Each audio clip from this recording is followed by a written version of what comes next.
ഇക്കഴിഞ്ഞ ഓഗസ്റ്റ് മാസം 30-ാം തീയതി വെള്ളിയാഴ്ച നമ്മുടെ പ്രധാനമന്ത്രി മൻമോഹൻ സിംഗ് പാർലമെൻറ്റിൻ്റെ സഭകളെ അഭിസംബോധന ചെയ്തുകൊണ്ട് ഇന്ത്യ നേരിട്ടുകൊണ്ടിരിക്കുന്ന സാമ്പത്തിക പ്രതിസന്ധിയെക്കുറിച്ച് പറയുകയും അതിൽ നിന്ന് പെട്ടെന്ന് തന്നെ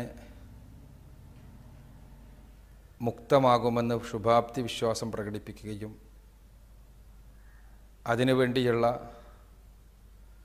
സാമ്പത്തിക പരിഷ്കരണ പരിപാടികൾ ആരംഭിച്ചു കഴിഞ്ഞിട്ടുണ്ട് എന്ന് അറിയിക്കുകയും ചെയ്തു. കഴിഞ്ഞ കുറേ നാളായി അന്താരാഷ്ട്ര വിപണിയിൽ ഇന്ത്യയുടെ പണത്തിൻ്റെ മൂല്യം കുറഞ്ഞ് വളരെ പ്രയാസകരമായ അവസ്ഥയുണ്ടാക്കിയിട്ടുണ്ട് എന്നുള്ളതൊരു വാസ്തവമാണ്. ഇന്ത്യയുടെ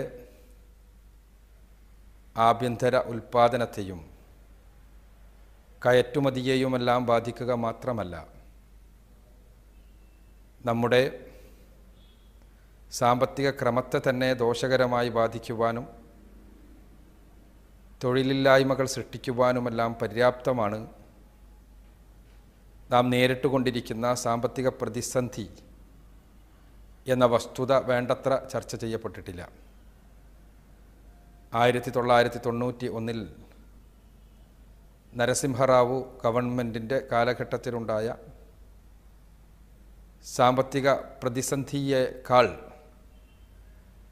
രൂക്ഷമാണ് ഇപ്പോഴത്തെ പ്രതിസന്ധി എന്ന് പറയുന്ന സാമ്പത്തിക വിദഗ്ധന്മാരുണ്ട്. എന്നാൽ 1991 പ്രതിസന്ധിയെ മറികടക്കുവാൻ വേണ്ടി ഇൻ്റർനാഷണൽ മോണിറ്ററി ഫണ്ടിൻ്റെ IMFൻ്റെ നിർദ്ദേശം പാലിച്ചതിൻ്റെ അതിൻ്റെ കടക്കെണിയും പലിശക്കെണിയുമാണ് ഇന്ത്യയെ ഇത്തരമൊരവസ്ഥയിലേക്ക് കൊണ്ടുചെന്നെത്തിച്ചത് എന്ന നിരീക്ഷണവുമുണ്ട്. അതിൽ രാഷ്ട്രീയത്തെക്കുറിച്ച് സംസാരിക്കുവാൻ വേണ്ടിയല്ല ഞാൻ ഈ വിഷയം നിങ്ങളുടെ മുന്നിലെടുത്തിട്ടുള്ളത്. സാമ്പത്തിക പ്രതിസന്ധി ആധുനിക സാമ്പത്തിക വ്യവസ്ഥിതിയുടെ ഇടയ്ക്കിടയ്ക്കുള്ള ഒരു സ്വാഭാവികതയായി മാറിയിട്ടുണ്ട് എന്ന് സാമ്പത്തിക ശാസ്ത്ര ചരിത്രം പഠിക്കുന്ന ആർക്കും മനസ്സിലാകും. ബാങ്കുകളുടെ ചരിത്രത്തോടൊപ്പം തന്നെ പ്രതിസന്ധിയുടെ ചരിത്രവുമുണ്ട്. 1907 അമേരിക്കയിലെ ബാങ്കേഴ്സ് പാനിക് ഇതിൽ വളരെ പ്രധാനപ്പെട്ടതാണ്. 1929 ഒക്ടോബർ മാസം 29-ാം തീയതി സാമ്പത്തിക ശാസ്ത്ര ചരിത്രകാരന്മാർ കറുത്ത ചൊവ്വാഴ്ച ബ്ലാക്ക് ട്യൂസ്ഡേ എന്ന് വിളിക്കുന്ന ദിവസമാണ്. അന്നാണ് ചരിത്രത്തിൽ അറിയപ്പെട്ടതിൽ വെച്ച് ഏറ്റവും വലിയ സാമ്പത്തിക പ്രതിസന്ധി, സാമ്പത്തിക മാന്ദ്യം, ദ ഗ്രേറ്റ് ഡിപ്രഷൻ, മഹാമാന്ദ്യം എന്നറിയപ്പെട്ട മാന്ദ്യം തുടക്കം കുറിക്കപ്പെട്ടത്. ഈ മാന്ദ്യത്തിൻ്റെ ഫലമായി അമേരിക്കയിൽ മാത്രം 1.3 കോടി 1,30,00,000 മനുഷ്യരുടെ ജോലി നഷ്ടപ്പെട്ടു എന്ന് പറഞ്ഞാൽ അതിൻ്റെ ഭീകരത എത്രത്തോളമുണ്ട് എന്ന് നമുക്ക് മനസ്സിലാക്കാൻ കഴിയും. ഇത് അന്നത്തെ സാമ്പത്തിക മാന്ദ്യത്തോടനുബന്ധിച്ച് പിന്നീടുണ്ടായ ലോകമഹായുദ്ധങ്ങളുടെ പശ്ചാത്തലത്തിലാണ് നമ്മുടെ സാമ്പത്തിക നടപടികളും പുതിയ സാമ്പത്തിക ക്രമവും ലോക സാമ്പത്തിക വ്യവസ്ഥിതിയുമെല്ലാം ഉണ്ടായത്.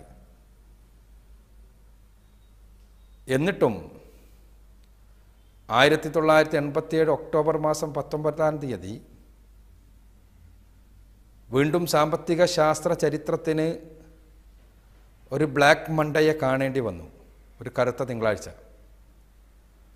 അന്നാണ് സ്റ്റോക്ക് മാർക്കറ്റ് ക്രൈസിസ് എന്നറിയപ്പെട്ട ചരിത്രത്തിലെ ഏറ്റവും വലിയ സ്റ്റോക്ക് മാർക്കറ്റ് തകർച്ചയുണ്ടായത്. ഇതെവിടെയും നിന്നില്ല. മാർച്ച് മാസം 10-ാം തീയതി 2000 ആണ്ടിൽ അറിയപ്പെട്ട .com ബബിൾ ക്രാഷ് എന്ന കമ്പ്യൂട്ടറിൻ്റെ രംഗത്ത്, ഇൻഫർമേഷൻ ഹൈവേയുടെ രംഗത്തെ പണം മുടക്കിയ ആളുകൾക്ക് വമ്പിച്ച പണനഷ്ടമുണ്ടാക്കിയ, $5 ലക്ഷം കോടി നഷ്ടപ്പെട്ട സാമ്പത്തിക പ്രതിസന്ധി വീണ്ടും ഉണ്ടായി. ഇതാണ് സാമ്പത്തിക ശാസ്ത്ര ചരിത്രത്തിൽ നമ്മൾ കാണുന്നത്. അതിനുശേഷമാണ് നമ്മളിപ്പോൾ ഏറ്റവും അധികം ഈ അടുത്ത കാലത്ത് ഏറ്റവും അധികം ചർച്ച ചെയ്യപ്പെട്ട 2007 ഗ്ലോബൽ ഫിനാൻഷ്യൽ ക്രൈസിസ് ഉണ്ടായത്. അതിൻ്റെ ക്ഷീണത്തിൽ നിന്ന് അമേരിക്ക മുക്തമായി തുടങ്ങുന്നു എന്ന് വരുത്താൻ വേണ്ടി അമേരിക്കയിലെ സാമ്പത്തിക ശാസ്ത്രജ്ഞന്മാർ ശ്രമിക്കുന്നുണ്ടെങ്കിലും മൂന്നാം ലോക രാജ്യങ്ങളെ പ്രയാസപ്പെടുത്തിക്കൊണ്ടും മൂന്നാം ലോക രാജ്യങ്ങളുടെ മേൽ പുതിയ രൂപത്തിലുള്ള കടക്കണികൾ അടിച്ചേൽപ്പിച്ചുകൊണ്ടുമാണ് ഈ രക്ഷപ്പെടൽ എന്ന വസ്തുത വേണ്ട രൂപത്തിൽ ചർച്ച ചെയ്യപ്പെട്ടിട്ടില്ല. ഈ സാമ്പത്തിക പ്രതിസന്ധികൾ എന്തുകൊണ്ട് ആധുനിക സാമ്പത്തിക സിദ്ധാന്തങ്ങൾക്കുണ്ടാകുന്നു, സാമ്പത്തിക വ്യവസ്ഥിതിക്കുണ്ടാകുന്നു? സാമ്പത്തിക ശാസ്ത്രജ്ഞന്മാർക്ക് നൽകാനുള്ള മറുപടി ബ്ലാക്ക് സ്വാൻ ഇവൻറ്റുകളാണ് ഇവയെല്ലാം എന്നാണ്. അഥവാ കറുത്ത ഹംസ സംഭവങ്ങൾ. എന്താണ് കറുത്ത ഹംസ സംഭവം? എന്താണ് കാരണമെന്ന് അറിയാൻ പാടില്ലാത്ത രൂപത്തിലുള്ള പ്രതിസന്ധികൾ. യഥാർത്ഥത്തിൽ സാമ്പത്തിക ശാസ്ത്രജ്ഞന്മാർക്ക് ആധുനിക സാമ്പത്തിക വ്യവസ്ഥിതിയുടെ ഉള്ളിൽ നിന്നുകൊണ്ട് ചിന്തിക്കുന്നത് കൊണ്ട് പ്രശ്നത്തിൻ്റെ കാരണം കണ്ടെത്താൻ കഴിയുന്നില്ല. അതുകൊണ്ട് തന്നെ ആ കാരണത്തിനുള്ള ചികിത്സയും ഉണ്ടാകുന്നില്ല. ഇപ്പോൾ നമ്മൾ കാണുന്ന സാമ്പത്തിക പ്രതിസന്ധിയെ മറികടക്കാൻ വേണ്ടി ഇന്ത്യൻ പ്രധാനമന്ത്രിയും ലോകത്ത് അറിയപ്പെടുന്ന സാമ്പത്തിക ശാസ്ത്രജ്ഞനുമായ മൻമോഹൻ സിംഗ് നിർദ്ദേശിക്കുന്ന സാമ്പത്തിക പരിഷ്കാരങ്ങളും യഥാർത്ഥത്തിൽ പെട്ടെന്നുള്ള പ്രശ്നത്തെ പരിഹരിക്കാൻ പര്യാപ്തമാകുമെങ്കിലും അത് ആത്യന്തികമായി നമ്മുടെ നാടിനെ കടക്കണിയിലേക്ക് കൊണ്ടുപോവുകയേ ഉള്ളൂ എന്നുള്ള വസ്തുത വേണ്ട രൂപത്തിൽ സാമ്പത്തിക ശാസ്ത്രജ്ഞന്മാർ ചർച്ച ചെയ്യാൻ പോലും മടിക്കുന്നു. എന്തുകൊണ്ടെന്നാൽ അവർക്ക് അത്തരമൊരു പരിഹാരമല്ലാതെ മറ്റൊരു പരിഹാരവും നിർദ്ദേശിക്കുവാനില്ല. അതുകൊണ്ട് തന്നെയാണ് അതിനപ്പുറത്തുള്ള ഈ ഒരു ഇസ്ലാമികമായ ഭൂമികയിൽ നിന്നുകൊണ്ട് നാം ഈ പ്രശ്നത്തെ കാണാൻ വേണ്ടി ശ്രമിക്കുന്നത്. യഥാർത്ഥത്തിൽ ആധുനിക സാമ്പത്തിക വ്യവസ്ഥിതിയാണ് ഇവിടെ പ്രതിക്കൂട്ടിൽ നിൽക്കുന്നത്. ആധുനിക സാമ്പത്തിക വ്യവസ്ഥിതിയുടെ അടിത്തറ തന്നെ വളരെ ദുർബലമാണ്. ആ അടിത്തറയിലാണ് നമ്മൾ സ്ഥാപിക്കപ്പെട്ടിരിക്കുന്നത് തന്നെ. നമ്മളല്ല ലോക സാമ്പത്തിക വ്യവസ്ഥിതി സ്ഥാപിക്കപ്പെട്ടിട്ടുള്ളത്. 2007 മുതൽ ഇന്നും നിലനിൽക്കുന്ന അമേരിക്കയിലെ സാമ്പത്തിക പ്രശ്നങ്ങൾ അത് യൂറോപ്പിലേക്ക് ബാധിച്ച് ആ പാശ്ചാത്യ നാടുകളിൽ നടന്നുകൊണ്ടിരിക്കുന്ന പ്രശ്നങ്ങൾ അത് മാധ്യമങ്ങൾ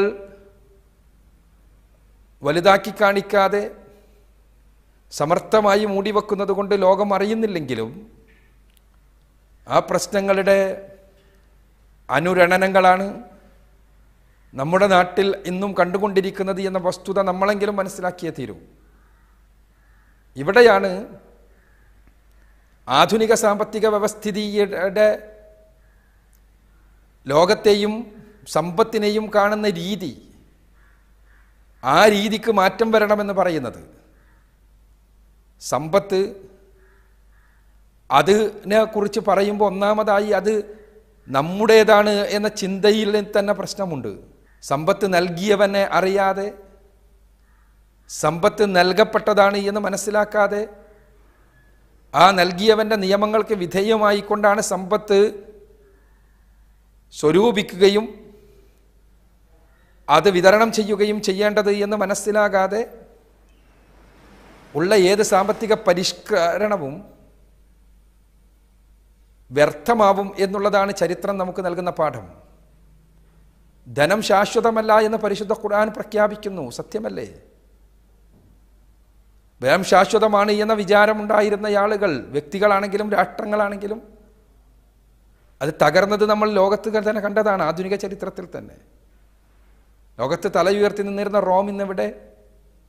പേർഷ്യ എവിടെ? മായൻ സാമ്രാജ്യം എവിടെ? ഇതൊന്നും നമ്മൾ കാണുന്നില്ല. ധനം ശാശ്വതമല്ല. ധനമുള്ളവർ തന്നിഷ്ടക്കാരാകേണ്ടവരുമല്ല. ധനമുള്ളവർക്ക് അഹങ്കാരമുണ്ടായി തന്നിഷ്ടക്കാരാകുന്ന കാഴ്ചയാണ് ലോകത്ത് ഈ പ്രശ്നങ്ങൾ മുഴുവനും സൃഷ്ടിക്കുന്നതിൻ്റെ അടിത്തറ. ഉൽപാദനം ജനനന്മയ്ക്ക് വേണ്ടിയാകണമെന്നുള്ള ഇസ്ലാമിൻ്റെ അടിസ്ഥാന തത്വം അംഗീകരിക്കാൻ ലോകരാഷ്ട്രങ്ങൾക്ക് കഴിഞ്ഞാൽ ഇന്ന് ലോകത്ത് അധ്വാനിച്ച് ജനങ്ങളുണ്ടാക്കുന്ന സമ്പത്തിൻ്റെ നല്ലൊരു ശതമാനം ചെലവഴിക്കപ്പെടുന്നത് പരസ്പരം ആയുധങ്ങളുണ്ടാക്കി മത്സരിക്കുവാനാണ് എന്നുള്ള വസ്തുത അവിടെ ജനനന്മക്കല്ല ഇത് എന്ന് തിരിച്ചറിഞ്ഞു കഴിഞ്ഞാൽ ജനാധിപത്യക്രമമെന്ന് നമ്മൾ പറഞ്ഞുകൊണ്ടിരിക്കുന്ന ലോകത്ത് അവിടെയെല്ലാം മാറ്റമുണ്ടാക്കാൻ കഴിഞ്ഞേക്കും. ധാർമ്മിക നിയമങ്ങൾ അനുസരിക്കേണ്ടതുണ്ട് എന്നും സാമ്പത്തിക രംഗത്ത് അനുസരിക്കപ്പെടേണ്ട ധാർമ്മിക നിയമങ്ങൾ അനുസരിക്കാതിരുന്നാൽ വമ്പിച്ച കുഴപ്പമാണ് ഉണ്ടാവുക എന്നും പരിശുദ്ധ ഖുർആൻ പഠിപ്പിക്കുന്നു. അതേപോലെ തന്നെ മാർക്കറ്റിങ്ങിന് വേണ്ടി, സാധനങ്ങൾ ചെലവഴിക്കുന്നതിന് വേണ്ടി സമൂഹത്തെ തന്നെ തകർക്കുന്ന ഏർപ്പാട് ഉണ്ടാകാൻ പാടില്ല എന്നുള്ളതാണ് ഇസ്ലാമികമായ വീക്ഷണം. ഇതിൻ്റെ എല്ലാം അപ്പുറത്ത് ഇന്നത്തെ സാമ്പത്തിക വ്യവസ്ഥിതി മിഥ്യയിൽ സ്ഥാപിക്കപ്പെട്ടിരിക്കുന്നു. ഫിയറ്റ് കറൻസിയാണ് നമ്മുടെ ഇന്നത്തെ കറൻസി. അമേരിക്കൻ ഡോളറുമായി ബന്ധപ്പെട്ടുകൊണ്ടുള്ള കടലാസ് പണം, ഒരു വിലയുമില്ലാത്ത സാധനം, കേവലം സങ്കല്പത്തിലധിഷ്ഠിതമായ, ഊഹത്തിലധിഷ്ഠിതമായ വസ്തുവാണിന്ന് സാമ്പത്തിക വ്യവസ്ഥിതിയുടെ അടിത്തറയായി വർത്തിക്കുന്നത്. അതുകൊണ്ട് തന്നെയാണ് ഈ രൂപത്തിലുള്ള സാമ്പത്തിക ക്രയവിക്രയങ്ങൾ നടക്കുന്നത്. ഒന്നാം ലോക രാജ്യങ്ങൾക്ക്, സാമ്രാജ്യത്വത്തിന് ലോകത്തിലെവിടെയും കടം കൊടുക്കാൻ കഴിയുന്നതും ആ കൊടുത്ത കടത്തിൻ്റെ ബലത്തിൽ ലോകത്തെങ്ങുമുള്ള നാച്ചുറൽ റിസോഴ്സസ്, പ്രകൃതിജന്യ വസ്തുക്കളും അതേപോലെ തന്നെ ഹ്യൂമൻ റിസോഴ്സിനെയും ചൂഷണം ചെയ്യാനും കഴിയുന്നത് ഈ സാമ്പത്തിക വ്യവസ്ഥിതിയുള്ളത് കൊണ്ടാണ്. 1971 ഓഗസ്റ്റ് മാസം 15-ാം തീയതിയാണ് ഈ പുതിയ ഫിയറ്റ് കറൻസിയിൽ അധിഷ്ഠിതമായ സാമ്പത്തിക വ്യവസ്ഥിതി ഉണ്ടായത്. ഇസ്ലാം താത്വികമായി തന്നെ അനുവദിക്കാത്ത കാര്യമാണിത്. പിന്നോട് അതിനോടനുബന്ധിച്ചോ പലിശയിലധിഷ്ഠിതമാണ് ഈ വ്യവസ്ഥിതി മുഴുവനും. പലിശ എന്ന് പറഞ്ഞാൽ പ്രകൃതി വിരുദ്ധമാണ് എന്ന് മാത്രമല്ല, മനുഷ്യവിരുദ്ധമായ, മനുഷ്യത്വ വിരുദ്ധമായ ആശയമാണ്. പരിശുദ്ധ ഖുർആനിലെ 2-ാമത്തെ അധ്യായം സൂറത്തുൽ ബഖറയിലെ 275-ാമത്തെ വചനത്തിലൂടെ പലിശയുടെ ഭീകരതയെക്കുറിച്ച് പറഞ്ഞു തരുന്നുണ്ട്. അപ്പോൾ പലിശരഹിതമായ, യഥാർത്ഥമായ പണത്തിന് മൂല്യമുള്ള ഒരു വ്യവസ്ഥിതിക്ക് മാത്രമേ യഥാർത്ഥത്തിലുള്ള അടിസ്ഥാനപരമായ സാമ്പത്തിക പ്രശ്നങ്ങൾക്ക്, പ്രതിസന്ധിക്ക് പരിഹാരം കാണാൻ കഴിയൂ. അത്തരമൊരു വ്യവസ്ഥിതി ഇസ്ലാമിക വ്യവസ്ഥിതിയാണ്. ഇസ്ലാമിക സാമ്പത്തിക വ്യവസ്ഥിതി ആ നിലക്ക് കുറ്റമറ്റതാണ്. പക്ഷേ അത് പണക്കാരൻ്റെ അത്യാർത്തിയെ സംതൃപ്തമാക്കാൻ ഉതകുന്നതല്ല എന്നതുകൊണ്ട് തന്നെ പലപ്പോഴും അത് വേണ്ടത്ര ചർച്ച ചെയ്യപ്പെടുന്നില്ല.